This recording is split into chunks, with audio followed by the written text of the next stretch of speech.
আজকের এই আইসক্রিমের রেসিপিটা কিন্তু তাদের জন্য যাদের আমার মতো যখন তখন আইসক্রিম খেতে ইচ্ছা করে কিন্তু অর্ডার দেবে, বাড়ির বাইরে যাবে, এইসব ভেবে খাওয়া হয় না। চলুন দেখে নিই কীভাবে কি বানিয়েছি। ফার্স্টে নিয়ে নিয়েছি 2 টাকার একটা কফির পাতা, সেটাকে উষ্ণ গরম জলে ভালোভাবে গুলে নিয়েছি। তারপরে নিয়ে নিয়েছি আমুলের ফ্রেশ মিল্ক ক্রিম। এটা কিন্তু খুব তাড়াতাড়ি ডেট নষ্ট হয়ে যায়, আমার অলরেডি কাছাকাছি আছে ডেট এক্সপায়ারি হওয়ার জন্য, তাই পুরোটাই আজকে বানিয়ে নিলাম। তারপরে সে কফি যেটা পেস্ট করে গেছিলাম সেটাকে এর মধ্যে দিয়ে দিলাম। এরপর দিয়ে দিচ্ছি গুঁড়ো দুধ, তারপর দিয়ে দিচ্ছি একটুখানি চিনি, আর দিয়ে দিচ্ছি ডেয়ারি মিল্ক চকলেট যেটা নিয়েছিলাম একটুখানি বাঁচিয়ে রেখেছি, আর বাকিটা কুচি কুচি করে দিয়ে দিচ্ছি। পুরোটা ভালোভাবে মিক্স করে নিলাম। একটুখানি বাঁচিয়ে রেখেছিলাম আর কিছু চকলেট সিরাপ দিয়ে ভালোভাবে এটাকে একটু মেল্ট করে নিয়েছি। আর এরপর নিয়ে নিয়েছি চায়ের কাপ বা কফির কাপ, যে কোনো নিতে পারেন। তার মধ্যে ভালোভাবে চকলেটের যেটা প্রলেপটা ভালোভাবে বডিতে লাগিয়ে নিয়েছি। এরপর যেটা মিক্স করে রেখেছিলাম সেটা এর মধ্যে দিয়ে দিচ্ছি।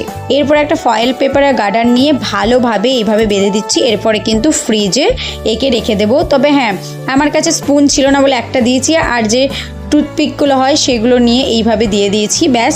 এরপরে 6 থেকে 7 ঘন্টা রেখে দিয়েছিলাম ফ্রিজে রাখার পরে দেখুন কত সুন্দরভাবে কিন্তু জমে গেছে ব্যাপারটা, একদম আইসক্রিমের মতোই হয়েছে।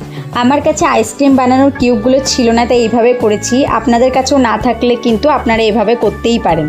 চায়ের কাপ বা কফির কাপ কিনেই আনতে পারেন, এতেও কিন্তু ভালোভাবে দেখুন বানানো যায়। কি সুন্দর হয়েছে, খেতেও কিন্তু বেশ টেস্টি হয়েছিল। একবার এইভাবে বাড়িতে বানিয়ে দেখবেন, তাহলে তো কোনো ঝামেলাই নেই। যখন তখন বাড়িতে আইসক্রিম বানান বিভিন্ন ধরনের আর খান। আমি কিন্তু নেক্সট দিন আরও একটা অন্য ফ্লেভারে আইসক্রিম রেসিপি নিয়ে আসবো। তো এই 2-3টে উপকরণ দিয়েই হয়ে গেল, কোনো অসুবিধাই নেই। আর এইভাবে কেটেও খেতে পারেন, আবার ওইভাবেও খেতে পারেন। দেখুন এই যে চকলেটে যে কুচি কুচি করে যেগুলো দিয়েছিলাম সেইগুলো কিন্তু মিডিল রয়েছে। হেভি টেস্টি, কিন্তু একবার খেয়ে দেখবেন। টাটা।